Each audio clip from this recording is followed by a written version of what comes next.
I'm Katie Grady, and this is The Last Unicorn by Peter S. Beagle, Chapter 9.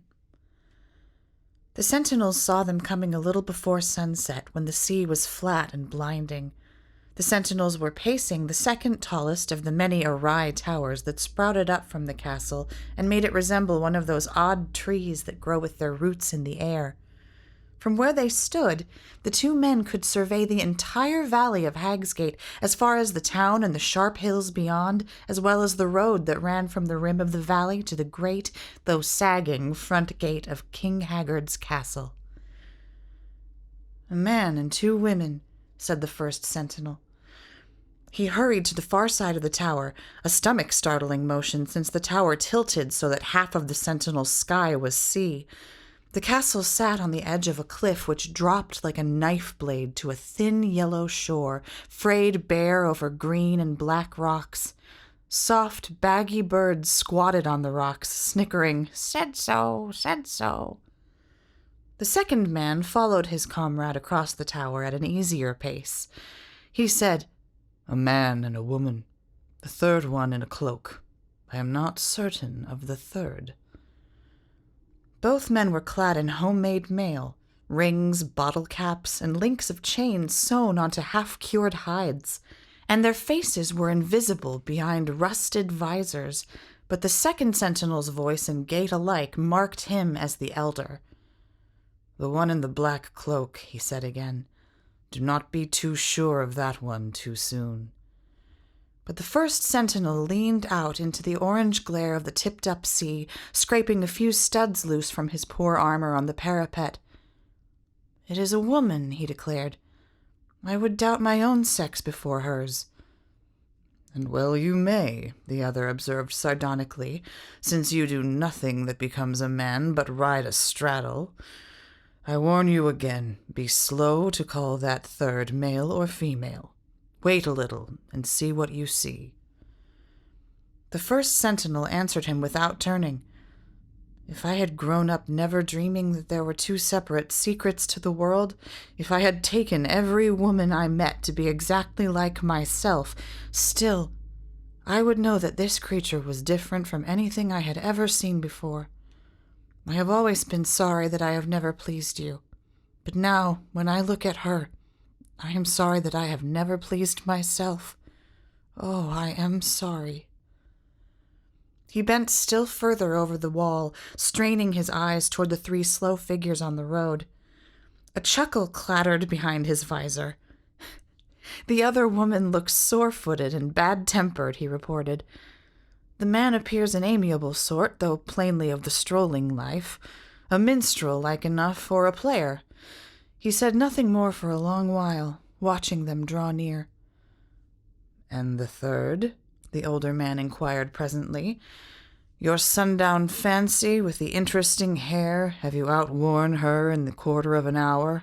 Already seen her closer than love dares?" His voice rustled in his helmet like small clawed feet. "I don't think I could ever see her closely," the sentinel replied, "however close she came." His own voice was hushed and regretful, echoing with lost chances. "She has a newness," he said. "Everything is for the first time.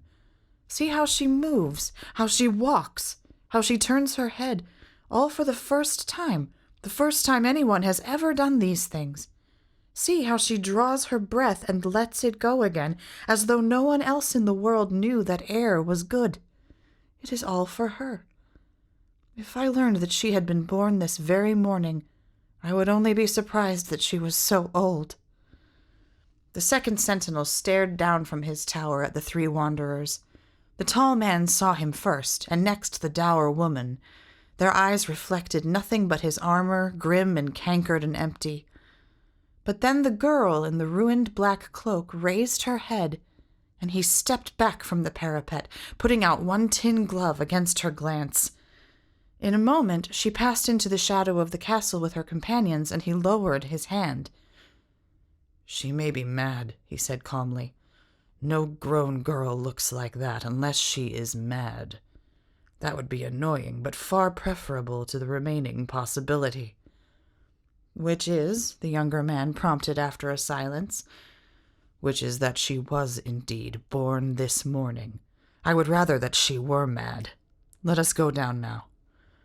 When the man and the women reached the castle, the 2 sentries were standing on either side of the gate, their blunt, bent halberds crossed and their falchions hitched round in front of them. The sun had gone down, and their absurd armor grew steadily more menacing as the sea faded. The travelers hesitated, looking at one another. They had no dark castle at their backs, and their eyes were not hidden. "Give your names," said the parched voice of the second sentinel. The tall man stepped a pace forward. "I am Schmendrick, the magician," he said. "This is Molly Grew, my helper, and this is the Lady Amalthea." He stumbled over the name of the white girl as though he had never spoken it. "We seek audience with King Haggard," he continued. "We have come a long way to see him." The second sentinel waited for the first to speak, but the younger man was looking only at the Lady Amalthea. Impatiently he said, "State your business with King Haggard." "I will," the magician replied, "to Haggard himself. What kind of royal matter could it be that I might confide to doormen and porters? Take us to the king." "What kind of royal matter could a wandering wizard with a foolish tongue have to discuss with King Haggard?" the second sentinel asked somberly. But he turned and strode through the castle gate, and the king's visitors straggled after him. Last wandered the younger sentinel, his step grown as tender as that of the Lady Amalthea, whose every movement he imitated unaware. She stayed a moment before the gate, looking out to sea, and the sentinel did the same. His former comrade called angrily to him, but the young sentry was on a different duty, answerable to a new captain for his derelictions. He entered at the gate only after the Lady Amalthea had chosen to go in. Then he followed, singing to himself in a dreamy tone. "What is it that is happening to me? What is it that is happening to me? I cannot tell whether to be glad or be afraid. What is it that is happening to me?" They crossed a cobbled courtyard where cold laundry groped their faces, and passed through a smaller door into a hall so vast that they could not see the walls or the ceiling in the darkness. Great stone pillars rushed up to meet them as they trudged across the hall, and then leaned away without ever really letting themselves be seen. Breath echoed in that huge place, and the footsteps of other smaller creatures sounded just as clearly as their own. Molly Grew stayed quite close to Schmendrick. After the great hall, there came another door, and then a thin stair. There were few windows and no lights. The stair coiled tighter and tighter as it ascended, until it seemed that every step turned round on itself, and that the tower was closing on them all like a sweaty fist. The darkness looked at them and touched them. It had a rainy, doggy smell. Something rumbled somewhere deep and near. The tower trembled like a ship run aground and answered with a low stone wail. The 3 travelers cried out, scrambling to keep their feet on the shuddering stairs, but their guide pressed on without faltering or speaking. The younger man whispered earnestly to the Lady Amalthea, "It's all right, don't be afraid. It's just the bull." The sound was not repeated. The second sentinel halted abruptly, produced a key from a secret place, and jabbed it, apparently, straight into the blank wall. A section of the wall swung inward, and the small procession filed into a low, narrow chamber with one window and a chair at the far end. There was nothing else. No other furnishings, no rug, no draperies, no tapestries. In the room were 5 people, the tall chair, and the mealy light of the rising new moon. "This is King Haggard's throne room," said the sentinel. The magician gripped him by his mailed elbow and turned him until they faced each other. "This is a cell. This is a tomb. No living king sits here. Take us to Haggard if he is alive." "You must judge that for yourself," replied the scurrying voice of the sentinel. He unlaced his helmet and lifted it from his gray head. "I am King Haggard," he said.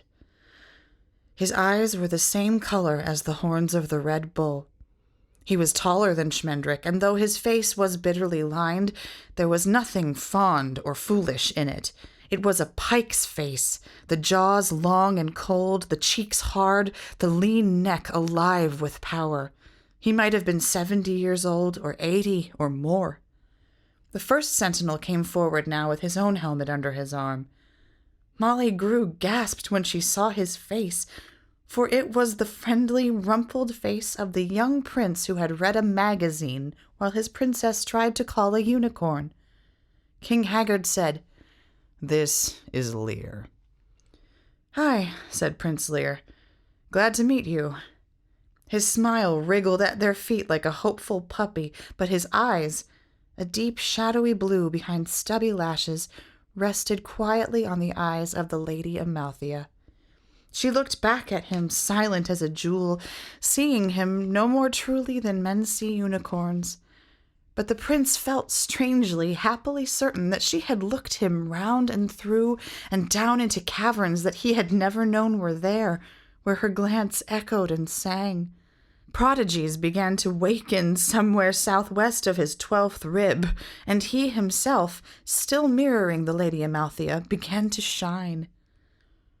"What is your concern with me?" Schmendrick the magician cleared his throat and bowed to the pale-eyed old man. "We seek to enter your service. Far and wide has the fabled court of King Haggard—" "I need no servants." The king turned away, his face and body suddenly slack with indifference. Yet Schmendrick sensed a curiosity lingering in the stone-cold skin at the roots of the gray hair. He said cautiously, "But surely you keep some suite, some following. Simplicity is the richest adornment of a king, I grant you, but for such a king as Haggard—" "You are losing my interest," the rustling voice interrupted him again, "and that is very dangerous. In a moment I will have forgotten you quite entirely, and will never be able to remember just what I did with you. What I forget not only ceases to exist, but never really existed in the first place." As he said this, his eyes, like those of his son, turned to meet the Lady Amalthea's eyes. "My court," he continued, "since you choose to call it that, consists of 4 men-at-arms. I would do without them if I could, for they cost more than they are worth, like everything else. But they take their turns as sentries and as cooks, and they give the appearance of an army at a distance. What other attendants should I need?" "But the pleasures of the court," the magician cried. "The music, the talk, the women and the fountains, the hunts and the masks and the great feasts—" "They are nothing to me," King Haggard said. "I have known them all, and they have not made me happy. I will keep nothing near me that does not make me happy." The Lady Amalthea moved quietly past him to the window and looked out at the night sea. Schmendrick came about to catch the wind again, and declared, "I understand you perfectly. How weary, stale, flat, and unprofitable seem to you all the uses of this world. You are bored with bliss, satiated with sensation, jaded with jejune joys. It is a king's affliction, and therefore no one wants the services of a magician more than a king does. For only to a magician is the world forever fluid, infinitely mutable, and eternally new. Only he knows the secret of change. Only he knows truly that all things are crouched in eagerness to become something else, and it is from this universal tension that he draws his power. To a magician, March is May, snow is green, and grass is gray. This is that, or whatever you say. Get a magician today." He finished on one knee with both arms flung wide. King Haggard stepped nervously away from him, muttering, "Get up, get up, you make my head hurt. Besides, I already have a royal magician." Schmendrick rose heavily to his feet, his face red and empty. "You never said. What is his name?" "He is called Mabrook," King Haggard replied. "I do not often speak of him. Even my men-at-arms do not know that he lives here in the castle. Mabrook is all that you have said a wizard should be, and much more that I doubt you dream of. He is known in his trade as the magician's magician. I can see no reason to replace him with some vagrant, nameless, clownish— Ah! But I can, Schmendrick broke in desperately. I can think of one reason uttered by you yourself not a minute since. This marvelous Mabrook does not make you happy. Over the king's fierce face there fell a slow shadow of disappointment and betrayal. For a breath he looked like a bewildered young man. Why, no, that is true, King Haggard murmured. Mabrook's magic has not delighted me for a long time. How long has it been, I wonder? He clapped his hands briskly, crying out, Mabrook! Mabrook! Appear, Mabrook! I am here, said a deep voice from a far corner of the room. An old man in a dark spangled gown and a pointed spangled hat was standing there, and no one could say surely that he had not been standing there in plain sight since they entered the throne room. His beard and brows were white, and the cast of his face was mild and wise, but his eyes were as hard as hailstones. What does your majesty wish of me? Mabrook, King Haggard said, this gentleman is of your fraternity. His name is Schmendrick. The old wizard's icy eyes widened slightly, and he peered at the shabby man. Why, so it is, he exclaimed in seeming pleasure. Schmendrick, my boy, how nice to see you. You won't remember me, but I was a dear, dear friend of your tutor, dear old Nikos. He had such high hopes for you, the poor man. Well, well, this is a surprise. And are you really still in the profession? My, you're a determined fellow. I always say perseverance is 9/10 of any art. Not that it's much help to be 9/10 an artist, of course. But what can it be that brings you here? He has come to take your place. King Haggard's voice was flat and final. He is now my royal magician. Schmendrick's start of amazement was not lost on old Mabrook, though the wizard himself seemed little surprised by the king's decision. For a moment, he obviously considered the worth of wrath, but instead he chose a tone of genial amusement. As your majesty wills it, now and always, he purred. But perhaps your majesty might be interested in learning a bit of the history of his new magician. I'm sure dear Schmendrick won't mind my mentioning that he is already something of a legend in the trade. Indeed, among adepts he is best remembered as Nikos Folly. His charming and complete inability to master the simplest rune, his creative way with the most childish rhyme of theurgy, let alone— King Haggard made a thin motion with the edge of one hand, and Mabrook was suddenly silent. Prince Lear giggled. The king said, I do not need to be persuaded of his unfitness for the position. A single glance at him tells me that, as a glance makes it plain that you are one of the great wizards of the world. Mabrook swelled gently, fondling his glorious beard and wrinkling his benign brow. But that also is nothing to me, King Haggard went on.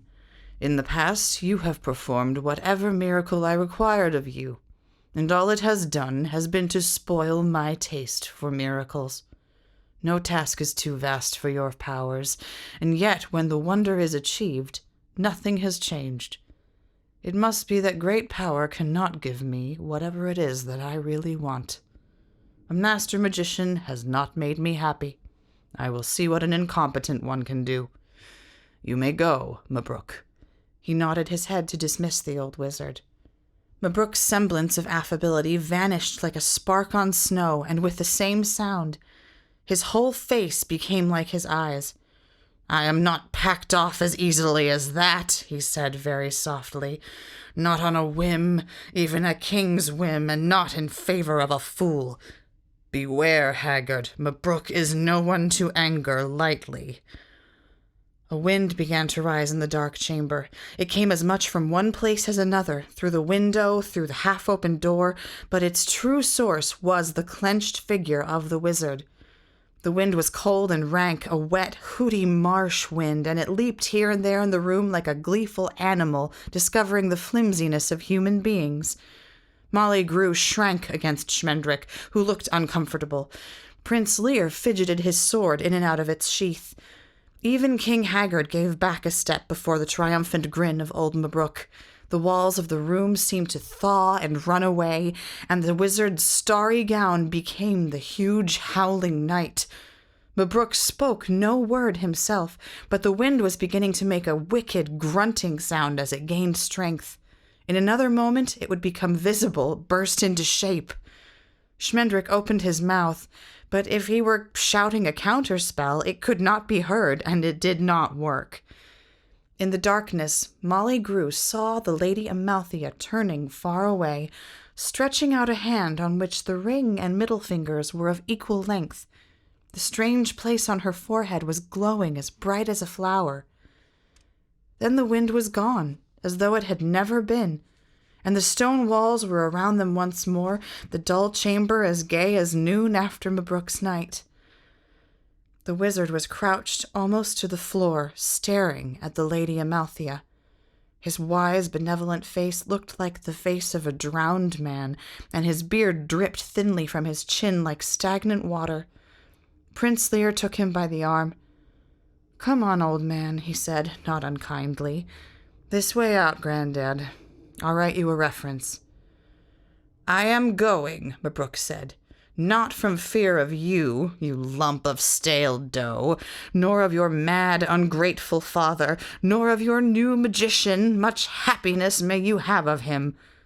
His eyes met King Haggard's hungry eyes, and he laughed like a goat. "Haggard, I would not be you for all the world," he declared. "You have let your doom in by the front door, though it will not depart that way. I would explain myself more fully, but I am no longer in your service. That is a pity, for there will come a time when none but a master will be able to save you, and in that hour you will have Schmendrick to call upon. Farewell, poor Haggard. Farewell." Still laughing, he disappeared. But his mirth dwelled forever in the corners of that chamber, like the smell of smoke or of old cold dust. "Well," said King Haggard in the grey moonlight. "Well." He came slowly toward Schmendrick and Molly, his feet silent, his head weaving almost playfully.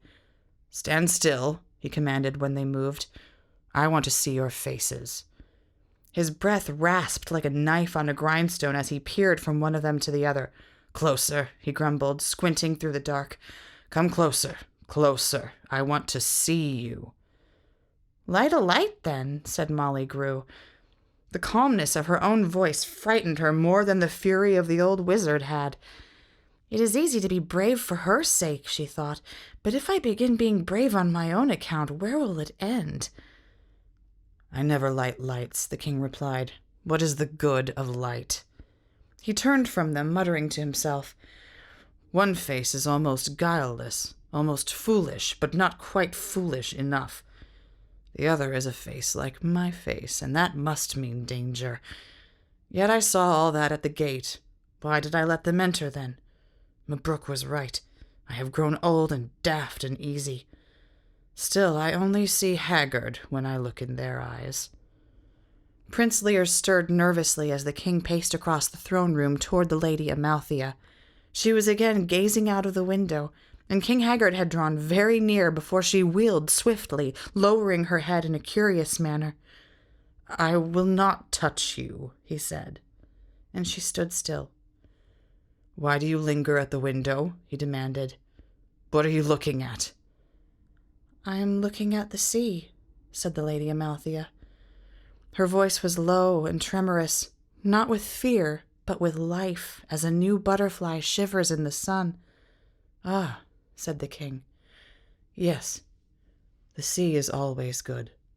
There is nothing that I can look at for very long except the sea." Yet he stared at the Lady Amalthea's face for a long time, his own face giving back none of her light, as Prince Lear's had, but taking it in and keeping it somewhere.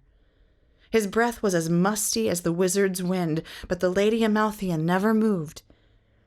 Suddenly he shouted, What is the matter with your eyes?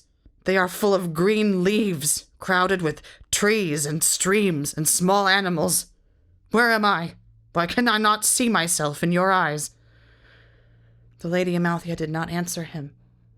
King Haggard swung around to face Schmendrick and Molly. His scimitar smile laid its cold edge along their throat. "Who is she?" he demanded. Schmendrick coughed several times. The Lady Amalthea is my niece," he offered. "I am her only living relative, and so her guardian. No doubt the state of her attire puzzles you, but it is easily explained. On our journey, we were attacked by bandits and robbed of all our—" "What nonsense are you jabbering? What about her attire?" The king turned again to regard the white girl, and Schmendrick suddenly understood that neither King Haggard nor his son had noticed that she was naked under the rags of his cloak. The Lady Amalthea held herself so gracefully that she made shreds and tatters seem the only fitting dress for a princess. And besides, she did not know that she was naked. It was the armored king who seemed bare before her. King Haggard said, "What she wears, what may have befallen you, what you all are to one another, these things are fortunately no concern of mine. In such matters you may lie to me as much as you dare. I want to know who she is. I want to know how she broke Mabrouk's magic without saying a word. I want to know why there are green leaves and fox cubs in her eyes. Speak quickly and avoid the temptation to lie, especially about the green leaves. Answer me." Schmendrick did not reply quickly. He made a few small sounds of an earnest nature, but not a sensible word was among them. Molly Grew gathered her courage to answer, even though she suspected that it was impossible to speak the truth to King Haggard. Something in his winter presence blighted all words, tangled meanings, and bent honest intentions into shapes as tormented as the towers of his castle. Still, she would have spoken, but another voice was heard in the gloomy chamber. The light, kind, silly voice of young Prince Lear. "Father, what difference does it make? She is here now." King Haggard sighed. It was not a gentle sound, but low and scraping. Not a sound of surrender, but the rumbling meditation of a tiger taught to spring. "Of course, you are right," he said. "She is here. They are all here. And whether they mean my doom or not, I will look at them for a while. A pleasant air of disaster attends them. Perhaps that is what I want." To Schmendrick he said curtly, "As my magician, you will entertain me when I wish to be entertained, in manners variously profound and frivolous. You will be expected to know when you are required, and in what guise, for I cannot be forever identifying my moods and desires for your benefit. You will receive no wages, since that is certainly not what you came here for. As for your drab, your assistant, whatever you choose to call her, she will serve me also if she wishes to remain in my castle. From this evening she is cook and maidservant together, scrubwoman and scullery maid as well." He paused, seemingly waiting for Molly to protest, but she only nodded. The moon had moved away from the window, but Prince Lear could see that the dark room was no darker for that. The cool brightness of the Lady Amalthea grew more slowly than had Mabrouk's wind, but the prince understood quite well that it was far more dangerous. He wanted to write poems by that light, and he had never wanted to write poems before. "You may come and go as you please," said King Haggard to the Lady Amalthea. "It may have been foolish of me to admit you, but I am not so foolish as to forbid you this door or that. My secrets guard themselves. Will yours do the same?" "What are you looking at?" "I am looking at the sea," the Lady Amalthea replied again. "Yes, the sea is always good," said the king. "We will look at it together one day." He walked slowly to the door. "It will be curious," he said, "to have a creature in the castle whose presence causes Lear to call me father for the first time since he was 5 years old." 6, said Prince Lear. "I was 6. 5 or 6, the king said. "It had stopped making me happy long before, and it does not make me happy now. Nothing has yet changed because she is here." He was gone almost as silently as Mabrook, and they heard his tin boots ticking on the stairs. Molly Grew went softly to the Lady Amalthea and stood by her at the window. "What is it?" she asked. "What do you see?" Schmendrick leaned on the throne, regarding Prince Lear with his long green eyes. Away in the valley of Hagsgate, the cold roar sounded again. "I will find quarters for you," said Prince Lear. "Are you hungry? I will get you something to eat. I know where there is some cloth, fine satin. You could make a dress." No one answered him. The heavy night swallowed his words, and it seemed to him that the Lady Amalthea neither heard nor saw him. She did not move, and yet he was certain that she was going away from him as he stood there, like the moon. "Let me help you," Prince Lear said. "What can I do for you?" "Let me help you."